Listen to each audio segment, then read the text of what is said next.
اعوذ باللہ من الشیطان الرجیم بسم اللہ الرحمن الرحیم السلام علیکم ورحمۃ اللہ وبرکاتہ۔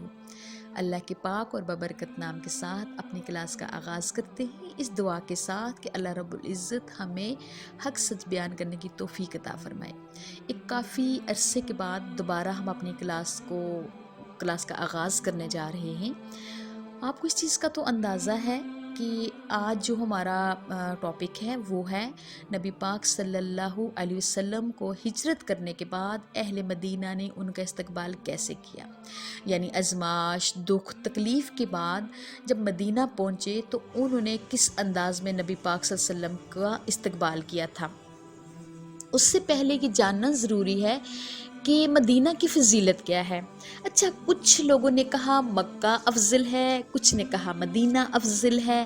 جنہوں نے کہا مکہ افضل ہے وہ مدینہ کی فضیلت کا انکار نہیں کرتے، وہ مدینہ کو بھی افضل قرار دیتے ہیں، اور جنہوں نے کہا کہ مدینہ افضل ہے وہ مکہ کی فضیلت کا بھی انکار نہیں کرتے۔ علم کی تحت کچھ بحث و مباحثہ ان میں ہے، لیکن جہاں تک ہم نے سوچا سمجھا اس نتیجے پہ پہنچے کہ نہیں، فضیلت اور شرف مکان میں نہیں ہوتا، علاقے میں نہیں ہوتا، شرف اور فضیلت مکین سے ہوتی ہے، مکان سے نہیں ہوتی۔ مطلب کہ جہاں نبی پاک صلی اللہ علیہ وسلم تھے وہی جگہ افضل ہے۔ وہ مکہ میں تھے تو مکہ افضل تھا، وہ مدینہ میں تھے تو مدینہ افضل تھا۔ اب وہ ان دونوں میں تو نہیں ہے، لیکن دونوں جگہ ہمارے لیے افضل ہیں، کیونکہ وہاں ہمارے نبی کا رہنا تھا، سہنا تھا، چلنا تھا، پھرنا تھا، دعوت دین تھی، حق کا پیغام تھا، صبر تھا، استقامت تھی، سب کچھ تھا۔ ٹھیک ہے، تو ہمارے لیے دونوں جو ہیں وہ افضل ہیں۔ اچھا، فضیلت کے اعتبار سے اگر ہم دیکھیں تو جو مکہ اور مدینہ عقیدت کا، محبت کا، الفت کا محور اور مرکز دونوں جگہ ہیں، مکہ اور مدینہ دونوں ہیں۔ جس طرح مکہ کے بارے میں بہت زیادہ فضیلت آئی ہے کہ حضرت ابراہیم علیہ السلام نے دعا کی تھی، یا اللہ اس میں برکت دے، رہنے والوں کو اس میں نبی بھیج، یا جس طرح کی بھی وہ دعائیں کی تھی اور حرم قرار دیا تھا، ایسے نبی پاک صلی اللہ علیہ وآلہ وسلم نے مدینہ کے لیے دعائیں کی تھی۔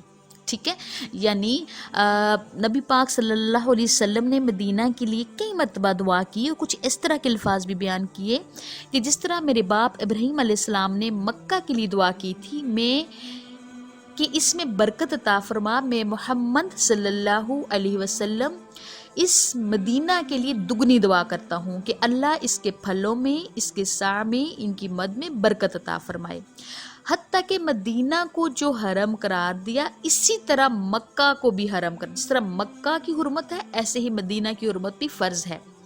ٹھیک ہے، یعنی نبی پاک صلی اللہ علیہ وآلہ وسلم نے فرمایا کہ مدینہ میں کسی کو گھبراہٹ میں نہیں ڈالا جائے گا، کسی کی گری پڑی چیز کو نہیں اٹھایا جائے گا۔ ہاں، اگر کوئی اس نیت سے اٹھائے کہ وہ اعلان کر کے یا اس چیز کو اس کے مالک تک پہنچا دے گا، نہ اس کے جانوروں کو بگھایا جائے گا، نہ مدینہ کے اندر شکار کیا جائے گا۔ ٹھیک ہے، میں محمد صلی اللہ علیہ وسلم اسی طرح مدینہ کو حرم قرار دیتا ہوں جس طرح مکہ کو میرے باپ ابراہیم علیہ السلام نے حرم قرار دیا تھا۔ پھر فرمایا المدینۃ خیر لو کانوا یعلمون، مدینے میں خیر ہی خیر ہے اگر تم اس بات کو جانو۔ پھر ایک جگہ فرمایا کہ مدینہ ایک ایسی رہائش گاہ ہے جو جان بوجھ کر مدینہ سے نکلتا ہے، اللہ اس سے بہتر بندہ اس مدینہ میں داخل کر دیتا ہے، اور مدینہ ایک ایسی بھٹی ہے جو اپنے اندر گنہگاروں اور منافقوں کو نکال دیتا ہے۔ ٹھیک ہے، اور اس میں نبی پاک صلی اللہ علیہ وسلم کی کچھ حدیث سے ملتا ہے کہ جو مدینہ میں وفات پائے گا اس کی سفارش نبی پاک صلی اللہ علیہ وسلم کریں گے۔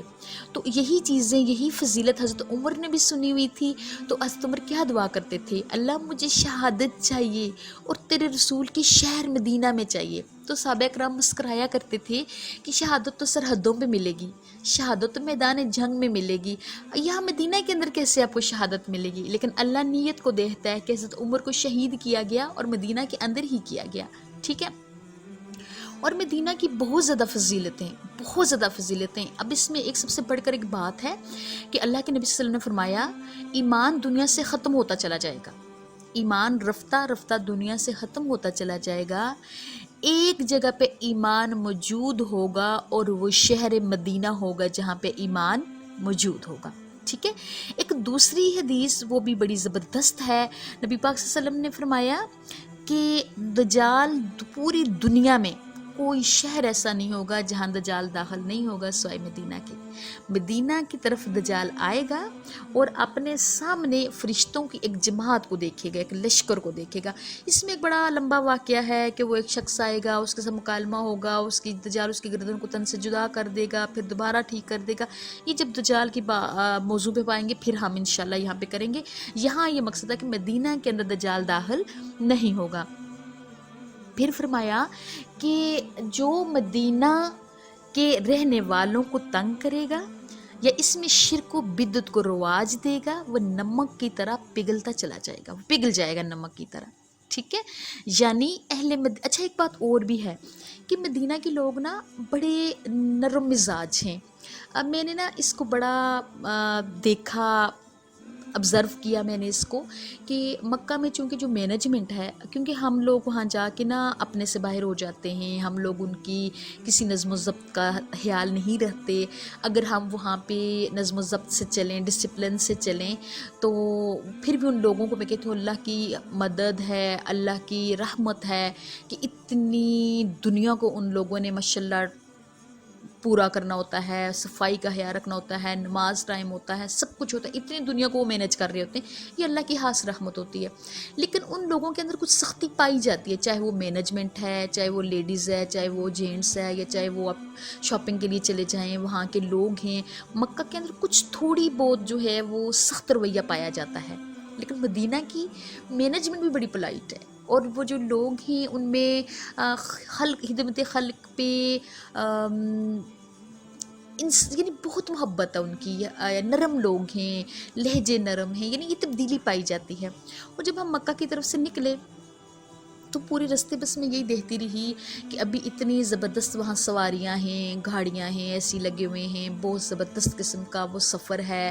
سڑکیں بہت اچھی بنی ہوئی ہیں، اور سائڈ پہ جو پہاڑ ہیں وہ بھی گرا دیے گئے ہیں، اب مسمار ہی کر دیے گئے ہیں، تھوڑے تھوڑے رہ گئے ہیں. اچھا پہاڑ جو ہیں وہ بالکل نوکیلے ہیں، کوئی مٹی نہیں ہے، کوئی درخت نہیں ہے، کوئی گھاس نہیں ہے. میں ان پہاڑوں کو دیکھ کے سوچ رہی تھی کہ 5-6 گھنٹے کا سفر بنتا ہے یہ مکہ سے مدینہ کی طرف، تو اتنی آرام دہ گاڑیوں میں ہم تھک رہے ہیں.